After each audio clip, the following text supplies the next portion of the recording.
Lance Henderson is pissed off because he's got the worst haircut in history, I believe, and he takes it out on everybody in the town.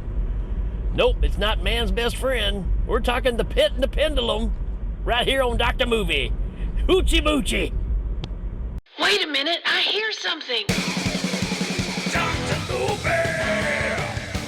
Dr. Movie! Blueberry Girls! Dr. Movie! Dr. Movie! Yeah!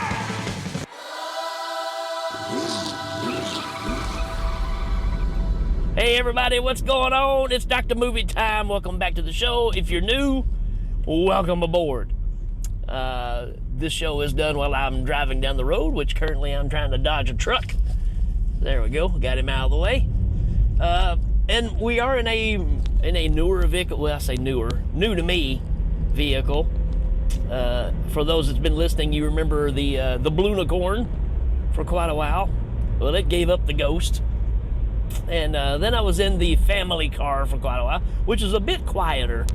But I've purchased another car. It's a little Honda CRZ, which are kind of hard to find nowadays. But got a good deal on it. And you guys know that I drive extensively. So this thing gets close to 43 miles a gallon, which is why I got it. And it's red. And supposedly my granddaughter named it Ready.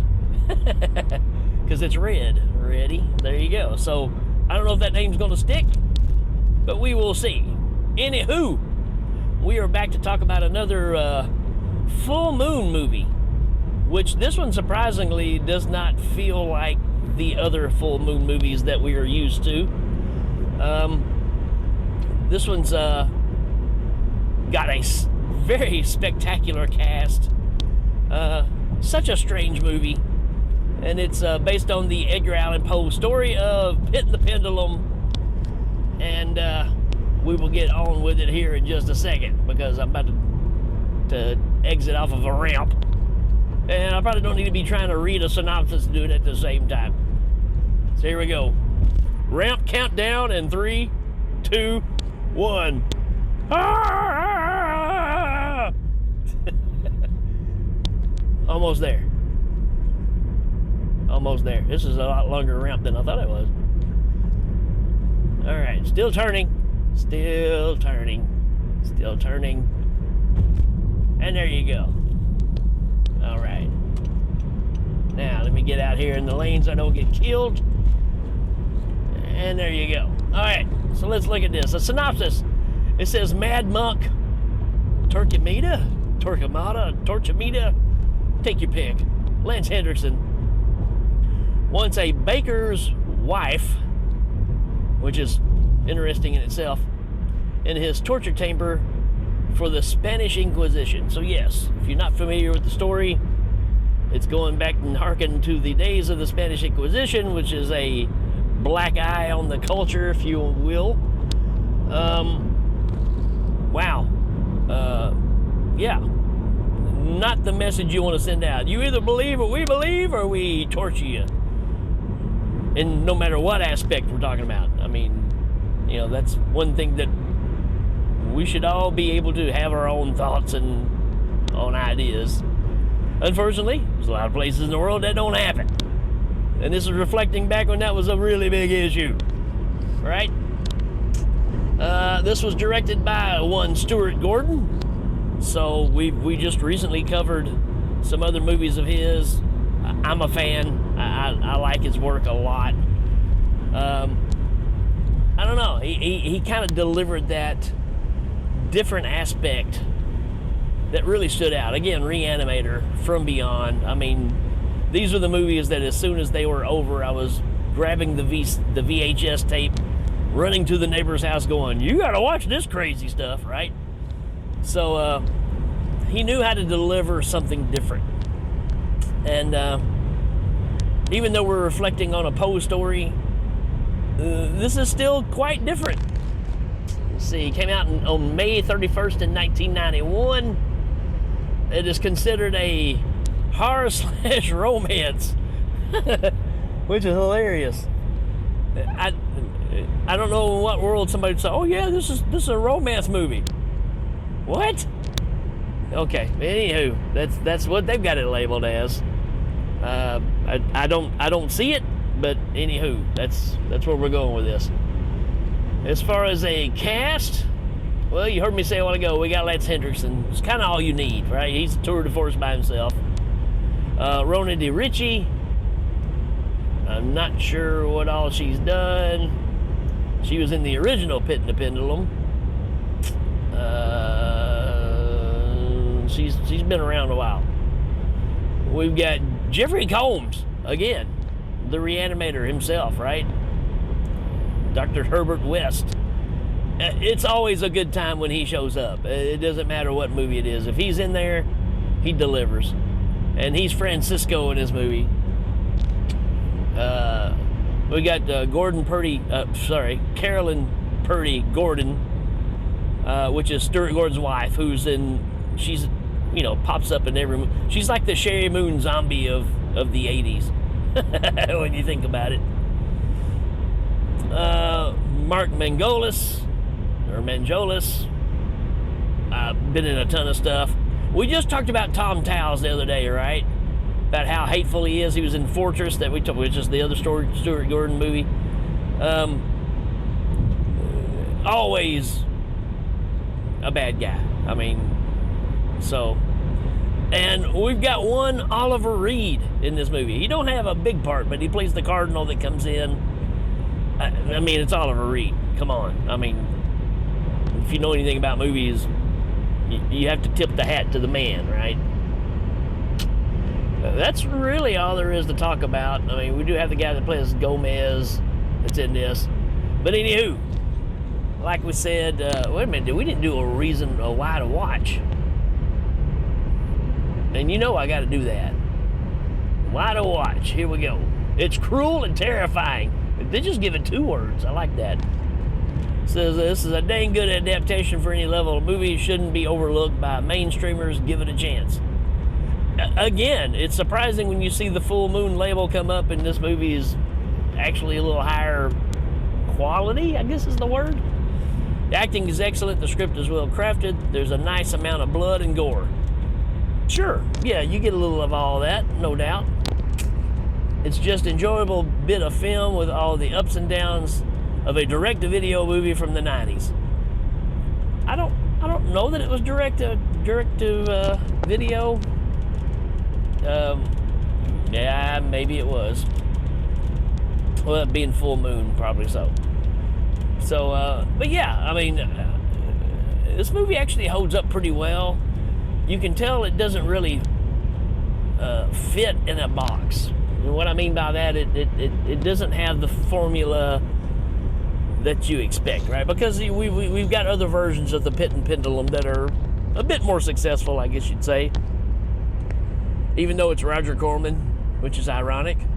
But you had Vincent Price, playing the part, and that does make a difference. This one kind of bounces back and forth, and again, it's kind of like that. It's not sure what it wants to be, or maybe Stuart knew exactly what he wanted it to be, and it does fit in when you think about the other quotation marks horror movies that Stuart Gordon has made. It does fit in nicely with those, because it's got a bit of humor in it. It's the fact that somebody would call this a romance movie just blows my mind. I mean, yes, there is a compassionate, I don't want to say affair. They're not having an affair, they're married. But, there's a passionate couple that, are in love. The dude's a baker. And I have to say, when it starts off and you get just their kind of back and forth together, not the best acting. I thought their performance together was kind of weak. But as it proceeds on, it kind of levels out. But again, it's not why you're watching, right? You're watching because you want to see Lance Henriksen go crazy, which he does very well in this. A tortured soul himself. And of course, they're burning people at the stake because they're all witches, all that kind of good stuff. and they're torturing somebody, and the baker kind of gets involved and tries to stop them, which he kind of gets roughed up. Matter of fact, they think he's dead. And in the process of so, the wife comes out. She's upset. Lance Henriksen sees her, has her captured, takes her back to his place, and he ends up falling in love with her. Of course, you know, and he thinks it's a curse or a, you know, witchery going on. So, like I said, he's a tortured soul, and not only does he torture people, but he tortures himself whenever he has impure thoughts, right? So instead of beating the bishop gets beat, if you know what I mean. So yeah, he has a guy come in and give him some lashes, and it's kind of like he enjoys it. Because he pulls off his robe, and he is all mangled up from, apparently he's had a lot of bad thoughts. But yeah, he breaks some pottery, stands on it, cuts his feet up, and lets a dude whip him with a whip. You know, typical modern day Spanish Inquisition stuff. And but he just can't break free from the spell. He tries to play off that the husband is dead and now she can be his, and he's willing to clear her name if she will stay with him. But you know, she gets thrown into a pit or a jail cell with another lady who's an older lady who kind of takes care of her. Oh, by the way, things get so crazy, and you know, Lance Henriksen's character is so sold on this, he ends up having the baker's wife's tongue cut out, and yeah, so he's you know, he's serious. That's, you know, that's love right there.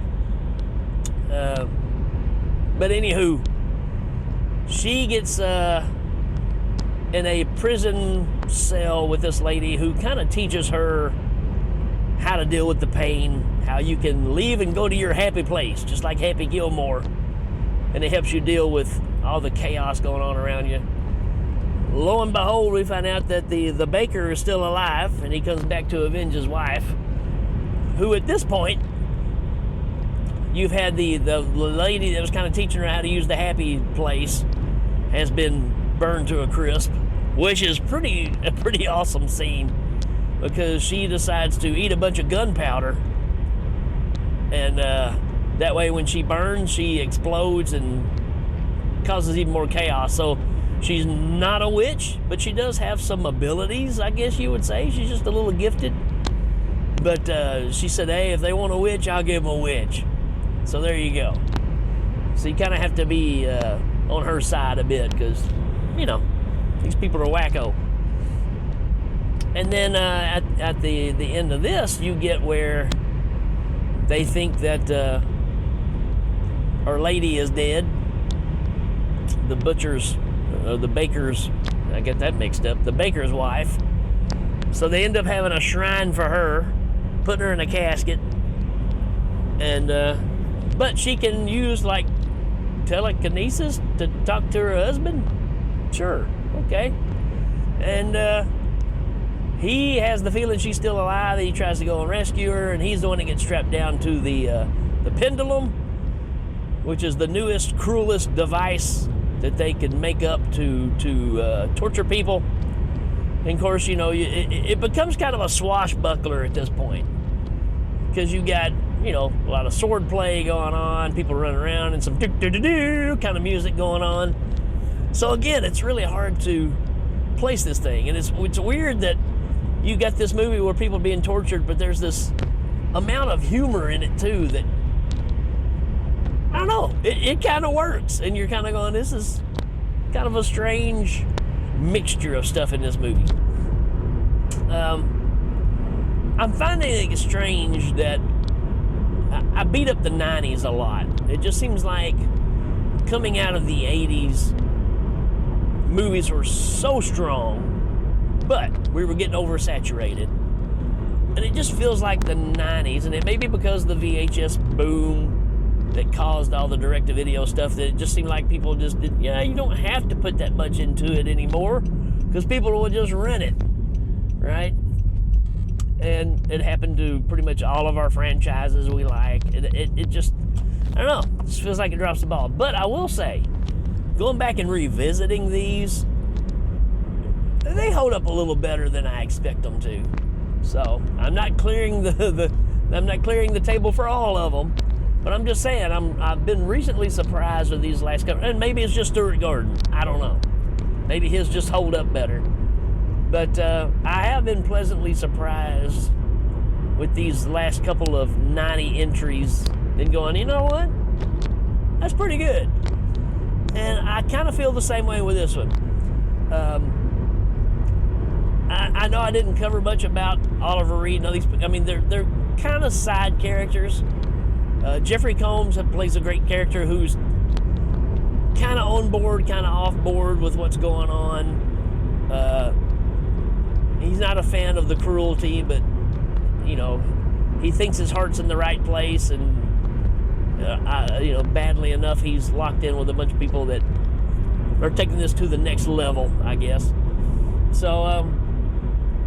I like this movie. I think it's pretty dang good. I remember liking it back when it came out. So revisiting, I'm really surprised that I still feel kind of the same way about it. It's not overly gross, but it's got enough to keep you there. It's a good set piece. I think they did a good job with the scenery as far as making it feel the right time. So, I don't know. It's a solid flick. Let's give it a rating. I give this a 3.5 out of 5. I mean, I haven't watched this in a long time. It's not one that you're going to revisit a lot. But surprisingly, with a reviewing of it, it holds up very well. So that's kind of where I stand. It's probably a 4. I do like this movie. So 3.5 to 4, somewhere around in there. You be the judge. It's on Tubi, of course. So go check it out and let me know what you think. If you're a fan of this one, be glad to hear from you. If you got recommendations, just drop me a message anywhere. And be glad to try to get your movie on the show. Or your comments, or your questions, any of that good stuff. All right, folks, so that's it for another episode. We will check you later, yo.